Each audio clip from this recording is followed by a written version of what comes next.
여러분, 여기가 은혜의 자리인 줄로 믿습니다. 여러분, 은혜의 자리에 나와오신 줄로 믿습니다. 믿으십니까? 왜 여기가 은혜의 자리냐? 여러분, 하나님을 예배하는 이 예배의 자리에 우리가 하나님의 은혜를 사모하며 나아왔을 것입니다. 저도 여러분도 하나님의 은혜를 구하며 오늘 이 자리에 나와 있습니다. 그런데 무엇이 가장 큰 은혜이냐? 바로 주님을 아는 것이 은혜입니다. 우리가 방금 은혜입니다, 은혜의 자리에 나와 있습니다 라고 또 주님을 아는 것이 은혜입니다 라고 인사했는데, 주님을 아는 것이 진정한 은혜이다 라는 것입니다. 요한복음 8장 32절에 보시면 진리를 알지니 진리가 너희를 자유롭게 하리라 라고 말씀하셨습니다. 진리를 알지니 진리가 너희를 자유롭게 하리라. 여기서 말하는 진리는 하나님, 예수 그리스도가 하나님 되심을 아는 것을 뜻합니다. 예수 그리스도가 하나님 되심을 아는 것, 그 진리를 아는 것이 우리를 자유롭게 한다. 그 자유는 뭐냐? 예수님을 통한 십자가 구원을 의미합니다. 그러니까 예수님을 알면, 하나님을 알면 그분의 놀라운 사랑과 구원을 누리게 된다라는 것입니다. 죄에서, 이 세상에서 자유함을 얻게 될 것이다 라는 것입니다. 때문에 주님을 아는 것이 참 은혜인 줄로 믿으시기 바랍니다. 오늘 예배 자리에 나온 성도 여러분의 삶에 얼마나 많은 세상의 짐이 그 삶 속에 지어져 있습니까? 오늘 마음속에 얼마나 많은 세상의 걱정과 근심이 쌓여 있습니까? 하지만 오늘 우리가 이 예배를 통해서, 말씀을 통해서, 또 찬양과 기도와 주님의 백성들 간의 교제를 통해서 예수 그리스도의 하나님 되심을 깨닫고 그 하나님의, 그 예수 그리스도의 구원을 우리가 깨닫고 알게 된다면, 우리가 메고 있는 세상의 짐 가운데서도, 우리 가슴 속에 쌓여있는 세상의 그 무거움 속에서도 우리는 구원의 진리를 누리는 복된 인생이 될 줄로 믿습니다. 때문에 이 자리가 은혜의 자리인 줄로 믿습니다. 여러분, 우리가요, 이 세상을 살아갈 때 문제가 뭐냐, 이런 차원에서 예수 그리스도를 잊어버리는 게 문제입니다. 하나님을 기억해내지 못하는 것이 문제입니다. 모든 두려움과 모든 걱정과 모든 아픔과 모든 다툼의 시작은 어디에 있느냐? 예수 그리스도를 아는 지식을 잃어버림에서 모든 것들이 시작되지 않나 생각되어집니다. 이런 말이 있습니다. 두려움은 무지에서 나온다. 두려움은 알지 못함에서 나온다. 믿음의 백성들이 이 세상을 살아갈 때 왜 세상이 두렵고, 왜 세상에서 걱정과 근심에 쌓이고, 왜 세상에서 주저앉게 되느냐? 하나님을 기억하지 못하기 때문에. 오늘 하나님이 어떤 분인지, 오늘 나를 향한 예수님의 사랑이 얼마나 크고 놀라운 사랑인지를 잊으니, 그 하나님을 잊음에서 세상 바라보는, 눈에 보이는 것에 매여 두려움이 싹트기 시작하더라는 것입니다. 성도 여러분, 하나님을 우리가 정확히 안다면 우리는 두려움 없는 인생을 살아가게 될 줄로 믿습니다. 나를 향한 하나님의 놀라운 구원의 계획과 예수 그리스도의 그 계획을 이루심을 안다면 우리는 믿음의 능력의 삶, 믿음의 삶 살아내게 될 줄로 믿습니다. 저에게 두 아이가 있는데 겁이 많습니다. 겁이 아주 많습니다. 저를 안 닮았습니다. 그래가지고 한 번은 귀뚜라미가 집에, 거실에 나온 적이 있습니다. 귀뚜라미가 나오니까 큰애가 딸이고 작은애가 아들인데 엄청 소리를 질렀습니다. 강도를 만난 것처럼 소리를 질러서 애들이 막 울고 불고 하다가 누구에게 달려가느냐? 저에게 다가왔습니다. 평소에는 저에게 잘 오지 않지만 귀뚜라미를 만났을 때는 엄마한테 가지 않고 저에게 왔습니다. 왜요? 우리 아빠는 이 귀뚜라미를 물리칠 만한 존재라는 걸 그들은 알고 있습니다. 엄마보다 아빠가 더 든든하리라는 것을 그들은 알고 있습니다. 그래서 저에게 안겼어요.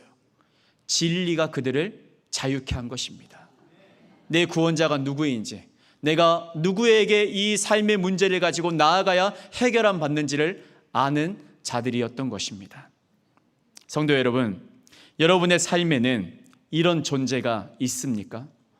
여러분의 삶에 나타난 귀뚜라미 앞에서, 여러분을 눈물 짓게 하고 여러분의 화들짝 놀라게 하는 세상의 주제 앞에서 마음 놓고 나아가서 붙잡을 수 있는 그런 존재가 있습니까?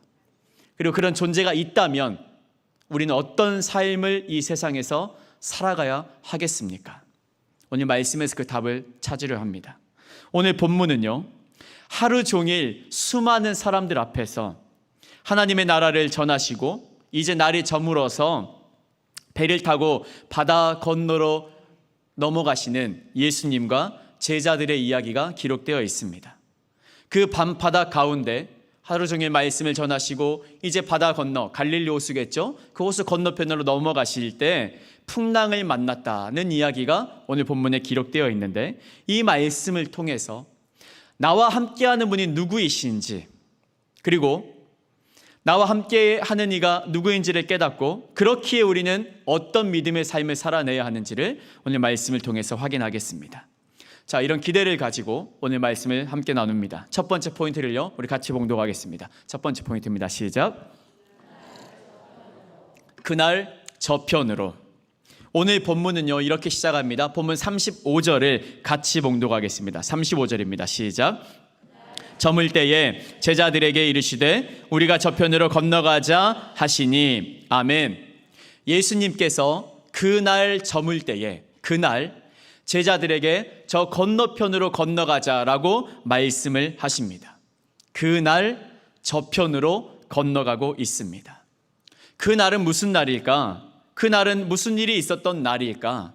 먼저 그 날을 알려면 오늘 본문 앞에 있는 내용들을 좀 살펴봐야 합니다.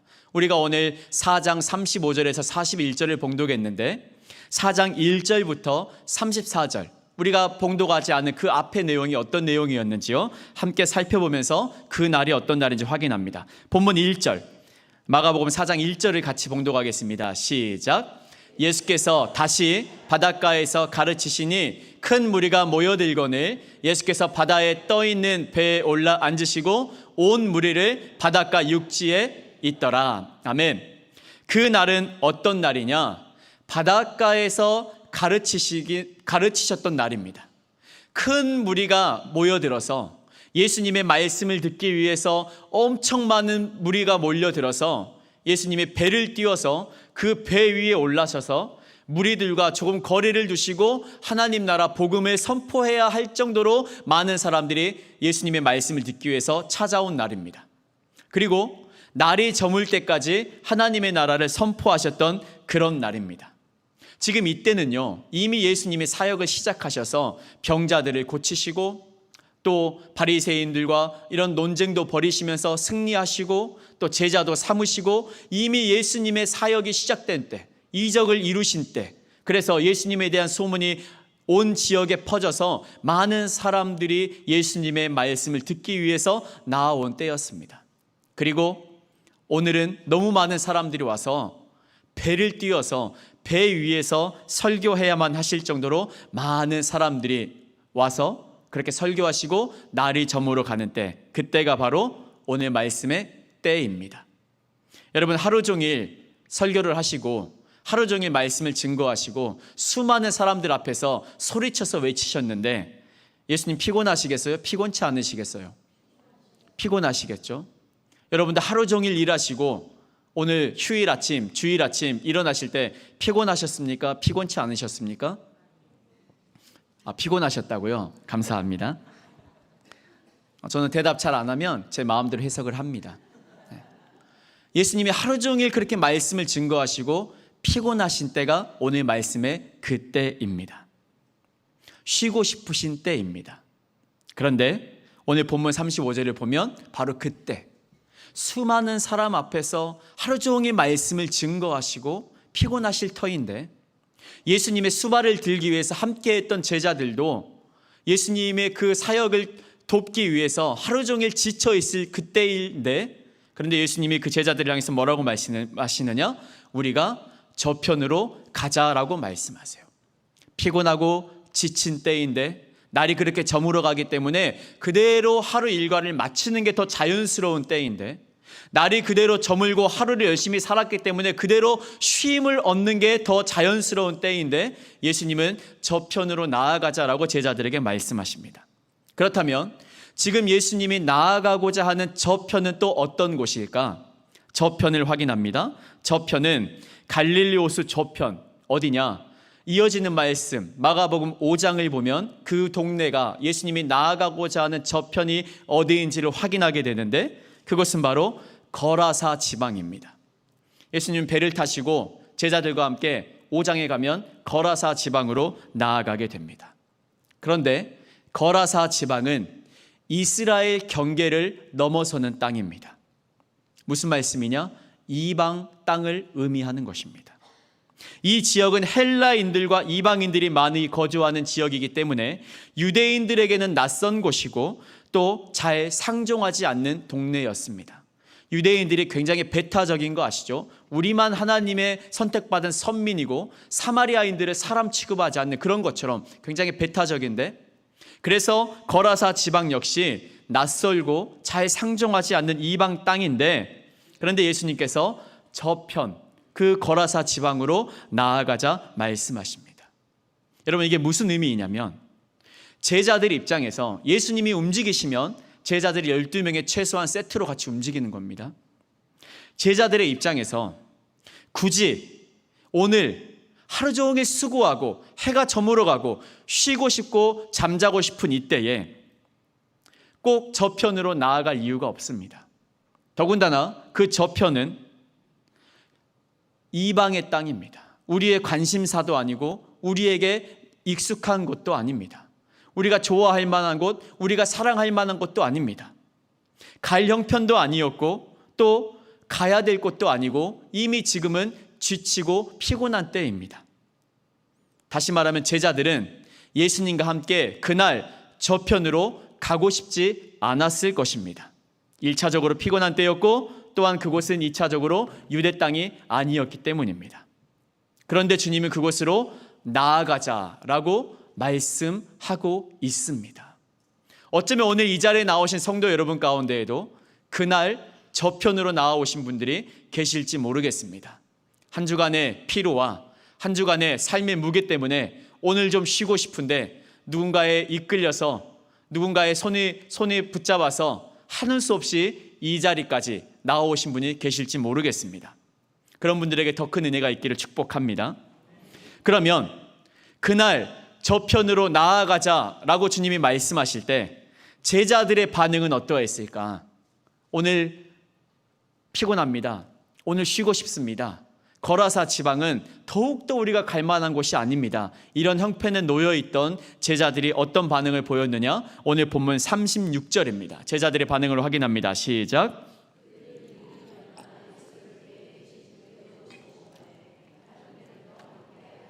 아멘.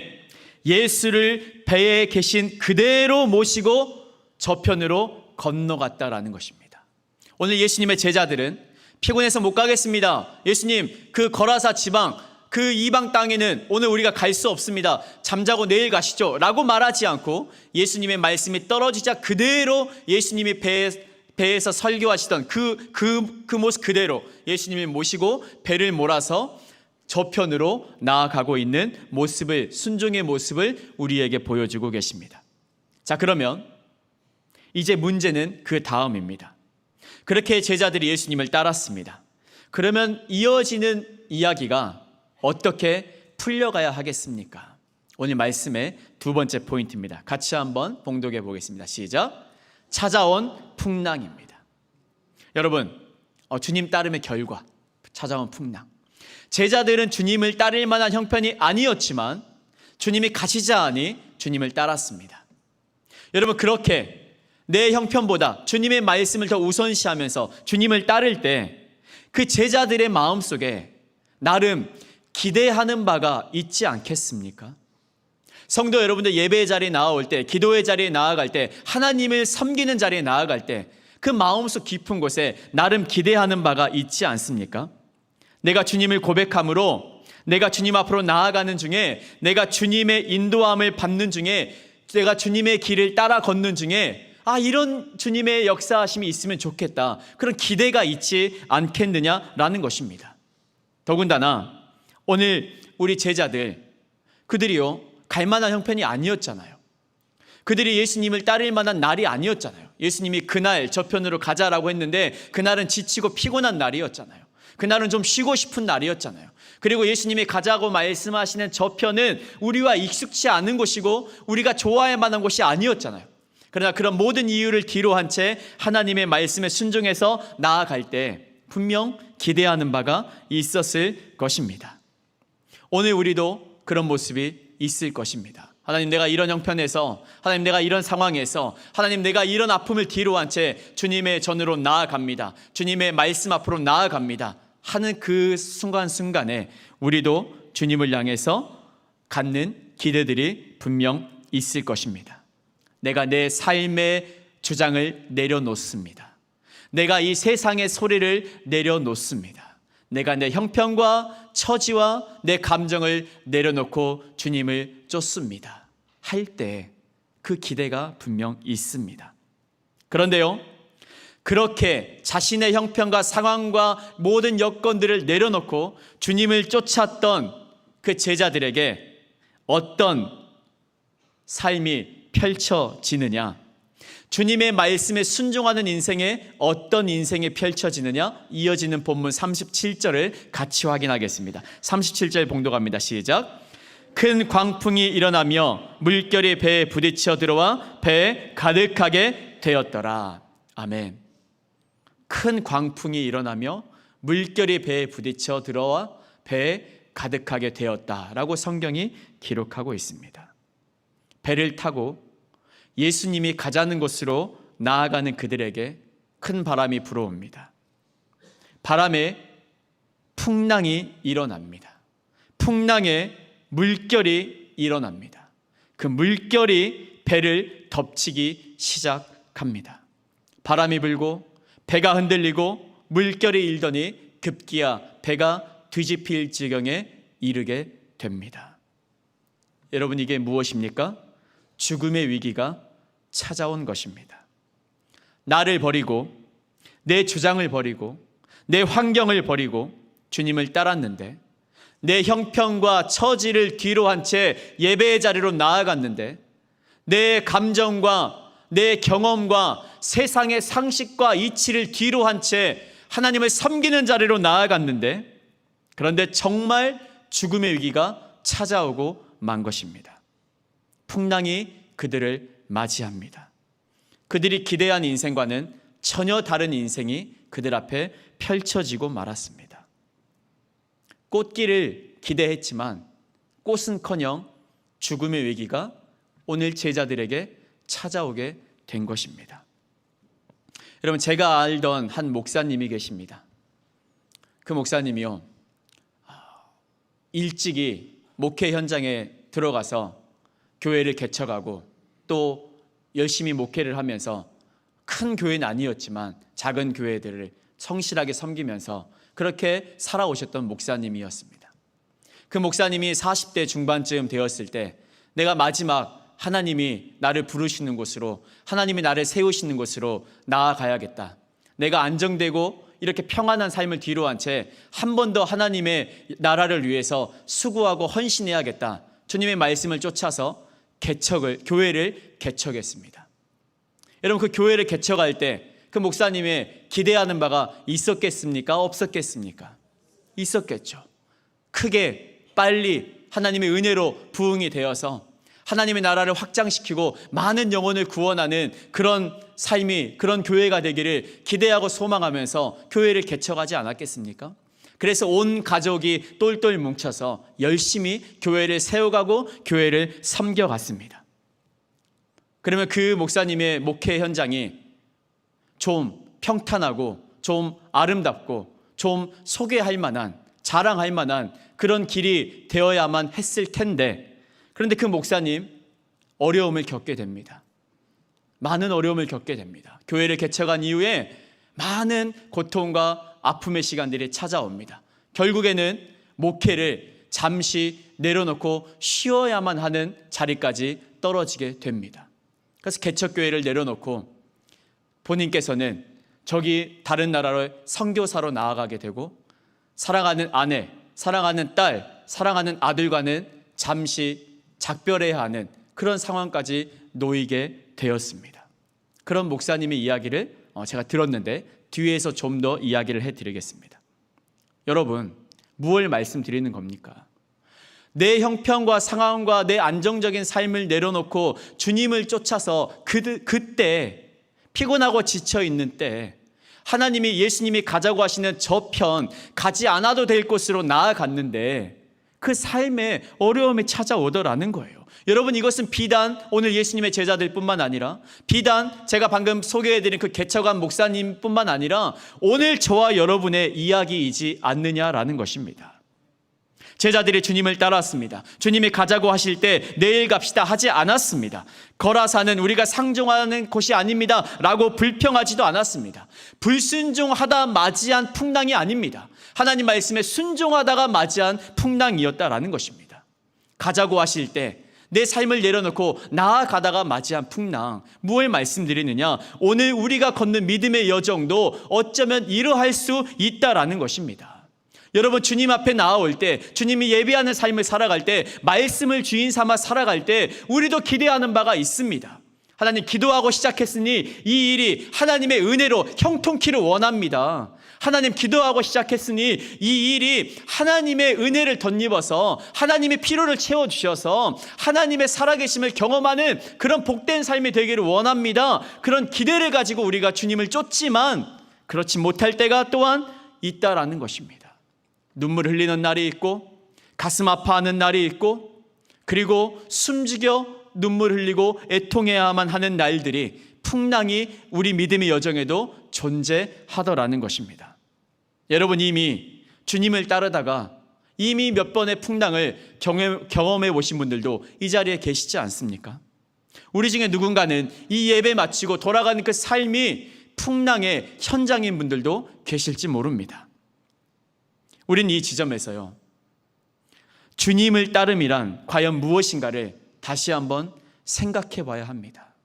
도대체 주님을 따름이란 무엇인가? 왜 주님을 따르는 길에 풍랑이 찾아오는 것인가? 주님 따름의 결과, 그날 저편으로 나아갔는데 왜 찾아오는 게 풍랑이란 말인가? 세 번째 포인트입니다. 같이 봉독하겠습니다. 시작. 과연 주님을 따름이란 무엇인가? 그날 저편으로 나아갔는데 왜 풍랑이 우리 삶에 찾아오는 것인가? 여러분, 주님을 따름이란 무엇일까요? 오늘 본문에 나와 있는 예수님의 제자들, 주님을 따르다가 어려운 순간을 맞이했습니다. 그들의 인생에 풍랑이 들이치고 정말 죽을지도 모르는 위기 가운데 처하게 됐습니다. 그런데요, 이 제자들의 삶을 돌이켜보면 이들의 삶에 풍랑이 찾아온 게 이때만이 아니었습니다. 예수님께서 병사들에게 잡히시고 예수님께서 고난을 받으시고 예수님께서 십자가를 메고 죽음의 길을 걸어가실 때 그때에도 제자들의 인생에는 풍랑이 찾아온 때였습니다. 그래서 그들이 어떻게 했습니까? 예수님이 십자가에 달려 돌아가실 때 제자 중에 한 사람도 그 예수님의 곁을 제대로 지켜내지를 못했습니다. 내가 저 예수님의 제자다라고 말하는 이가 없었습니다. 그 예수님이 죄가 없으니 십자가에서 내려놓아 주십시오라고 외칠 수 있는 그런 자가 한 명도 없었습니다. 뿔뿔이 흩어지고 도망가고 숨기에 바빴습니다. 왜요? 인생에 풍랑이 찾아왔으니까. 예수님의 제자라는 게 밝혀지면 같이 끌려가서 같이 십자가 메고 죽임 당해야 될지 모르는 인생이었기 때문에, 예수님 따라가다가 풍랑이 찾아왔기 때문에. 사도 바울이요, 예수님을 만납니다. 사도 바울이 예수님을 만나기 전에 인생이 아주 잘 나갔었습니다. 그런데 예수님을 만나고 예수님 따르는 삶을 살다가 그가 얼마나 많은 고통을 당하고 그가 얼마나 많은 어려움을 경험했는지 우리가 서신서를 통해서 확인하고 익히 잘 알고 있습니다. 예수님을 따라가는 삶에 풍랑이 있습니다. 초대교회 성도들, 예수님이 부활하시고 예수님 승천하시고 성령을 주셔서 그 성령 받아 함께 모여 첫 교회를 열었던 초대교회 성도들, 그들이 예수님을 따라 살다가 어떤 일들을 당했는지 그 역시 우리는 잘 알고 있지 않습니까? 그들은요, 경제활동이 막힙니다. 그들은 사회생활이 막힙니다. 예수 믿는 자, 그리스도인이라는 이름으로 예수님을 따라 걷는다는 이유로 심지어 사로잡혀서 죽임을 당하기도 했습니다. 주님을 따르는 길에는 분명 이런 풍랑이 있습니다. 오늘 저와 여러분의 삶에도 주님 따라가는 중에도 원치 않는 풍랑이 있습니다. 그럼에도 우리가 주님을 따라야 하는 것입니까? 그럼에도 우리가 주님을 따라야 하는 것입니까? 성도 여러분, 오늘 예배드리고 돌아가도 여러분의 삶에 풍랑이 찾아올지 모릅니다. 그래도 우리가 예배 자리를 지켜야 하는 것입니까? 주님은 왜 우리에게 도대체 이 풍랑을 허락하시는 것입니까? 도대체 왜 주님은 우리에게 이 풍랑을 허락하느냐라는 것입니다. 이것을 묵상하다가 이 말씀을 준비하면서 도대체 왜 주님은 우리에게 풍랑을 허락하실까? 묵상하던 중에 떠오르는 성경 인물이 한 명 있었습니다. 그게 누구냐? 창세기 12장의 아브라함이었습니다. 창세기 12장의 아브라함. 하나님은 아브라함을 선택하십니다. 아브라함에게 고향과 친척과 아버지의 집을 떠나서 내가 너에게 보여줄 땅으로 가라 라고 말씀하셨고, 아브라함은 그 하나님의 말씀에 따라서 순종하고 믿음으로 하나님이 보여주실 땅으로 나아갔습니다. 믿음의 길, 주님을 따르는 길에 들어섰습니다. 그런데 그렇게 주님을 따라 나섰는데 밑으로 조금만 내려와 보면 창세기 12장 10절에 가면 그가 기근을 만납니다. 기근을 만나서 도무지 살아갈 수 없는 풍랑 앞에 서게 됩니다. 그래서 그가 어떻게 합니까? 애굽 땅으로 거처를 옮깁니다. 그런데 애굽으로 도망갔더니 거기에서 사랑하는 아내를 잃을 뻔한 어려움을 겪게 됩니다. 또 한 번의 풍랑을 만납니다. 여차여차해서 다시 삶의 터전으로 돌아왔는데 이번에는 좀 살만하니 조카 롯이 그 삼촌을 배반하고 떠납니다.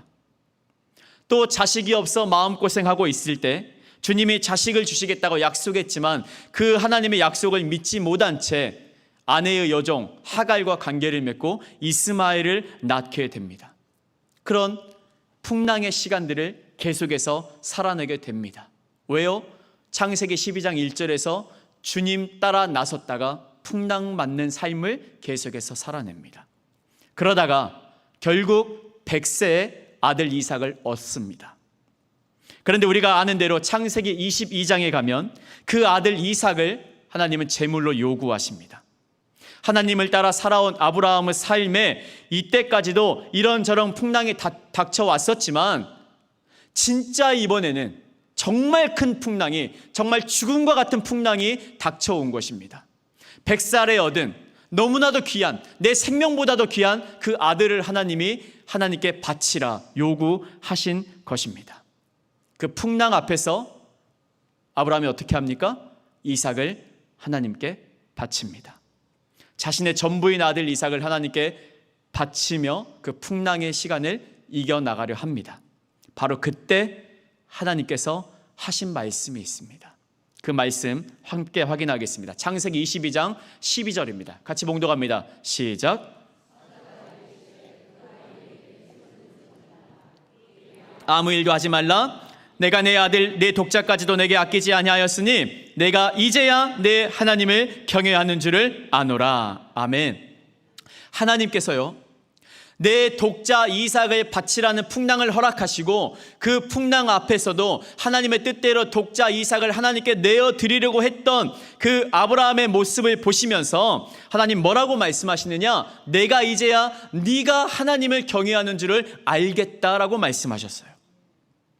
네가 얼마나 하나님을 사랑하는지, 하나님을 경외하는지, 전능하신 하나님 앞에 너의 인생의 위치를 깨닫고 주인의 자리에서 내려와서 하나님의 말씀에 진심으로 순종하는지를 이제 알겠다. 네가 어떤 믿음을 가지고 있는지를 알겠다라고 주님 말씀하시는 거예요.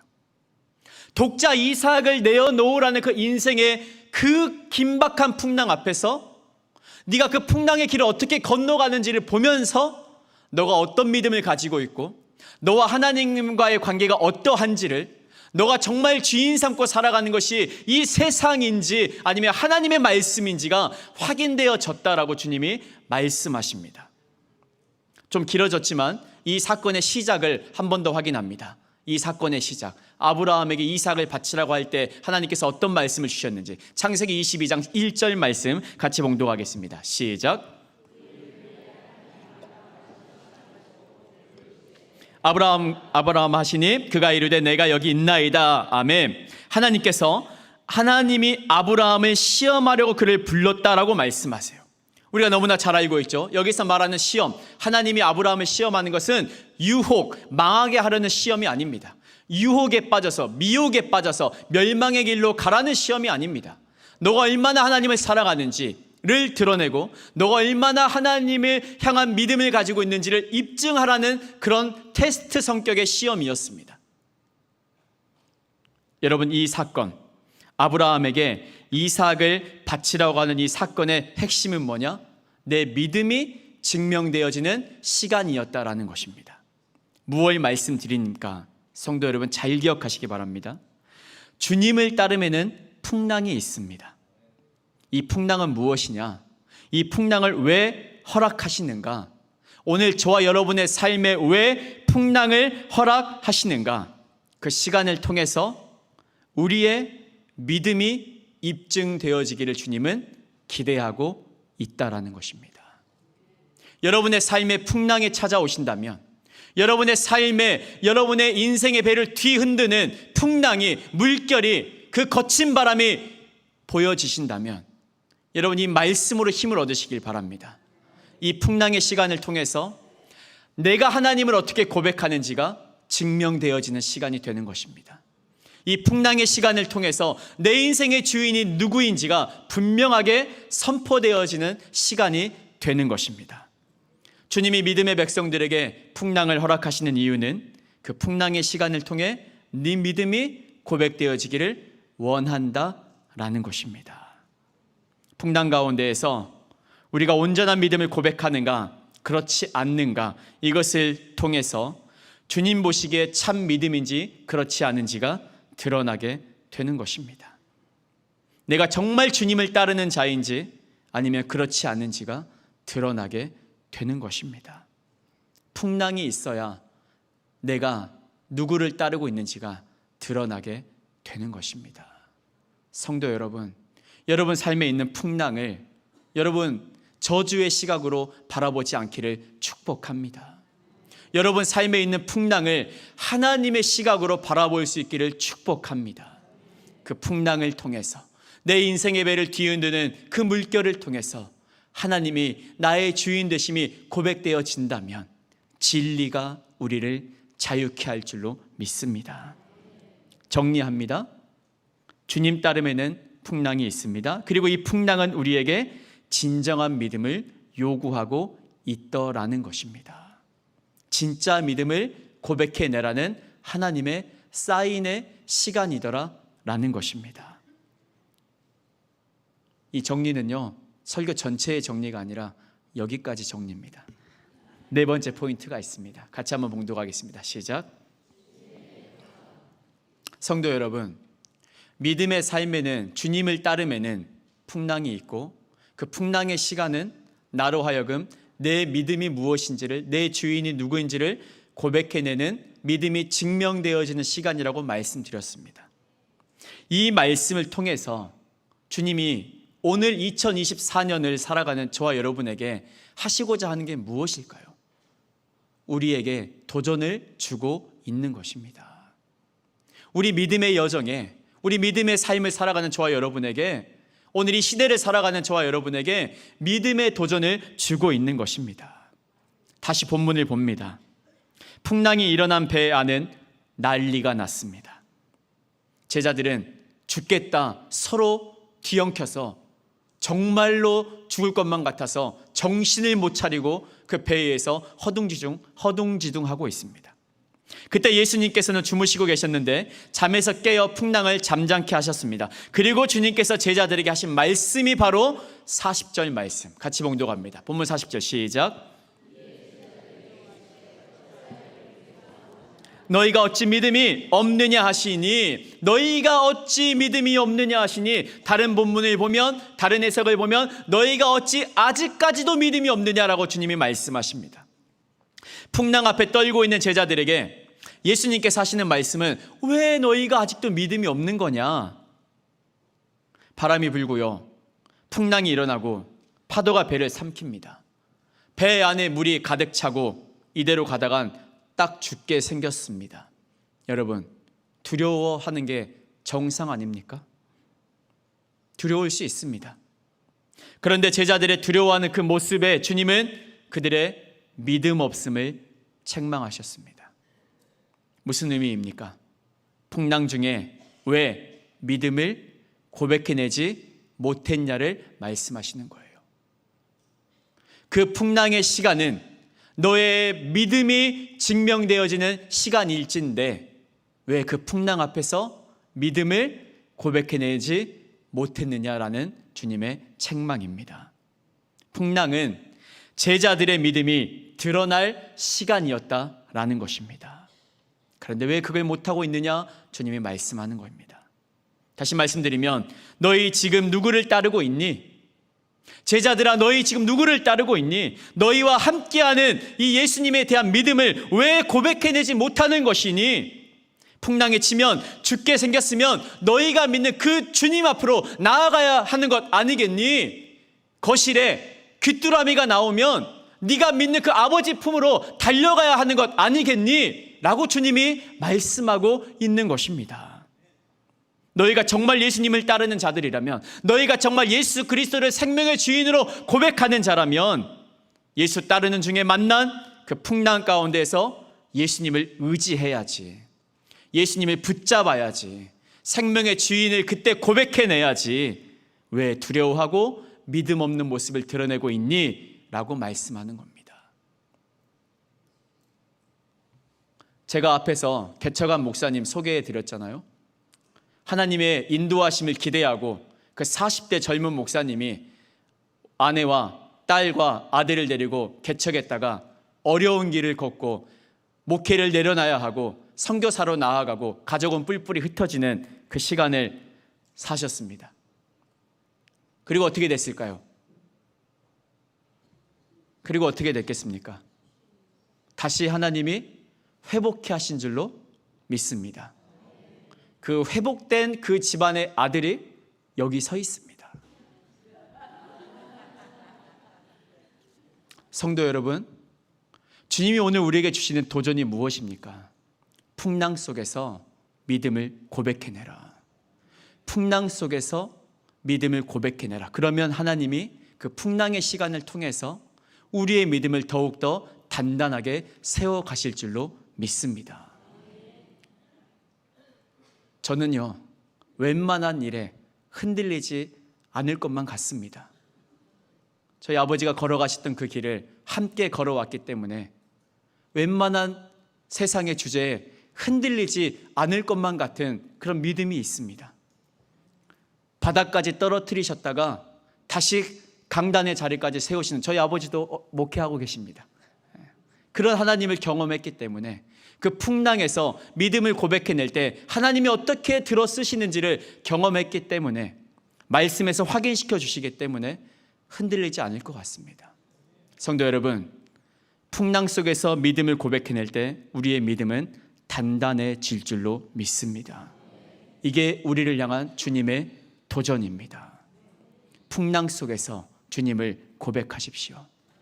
여러분의 삶에 계속되고 있는 그 풍랑의 주제 앞에서 주님을 더욱더 붙잡고 말씀 앞으로 더욱더 나아가고 하나님의 말씀에 가치를 붙들고 살아갈 때에 하나님은 더 큰 믿음을 우리에게 허락하셔서 풍랑을 잠재울 수 있는, 풍랑을 통과해 갈 수 있는, 풍랑을 이겨낼 수 있는 주님의 인도하심을 오늘 저와 여러분에게 허락하실 줄로 믿습니다. 그리하여 결국 하나님의 일에 동참케 하시고 하나님의 역사에 동참케 하시고 하나님의 살아계심을 드러내고 간증하는 복된 인생으로 만들어 가실 줄로 믿습니다. 다시 한번 도전합니다. 진리를 알지니 진리가 너희를 자유케 하리라. 오늘 말씀을 통해서 우리 풍랑 속에서 우리를 생명으로 인도해 가실 그 주님을 깨닫고 주님의 일하심을, 주님의 역사하심을, 주님의 만지심을 날마다 경험하며 살아가는 우남의 모든 성도들의 삶이 되기를 간절히 축복합니다.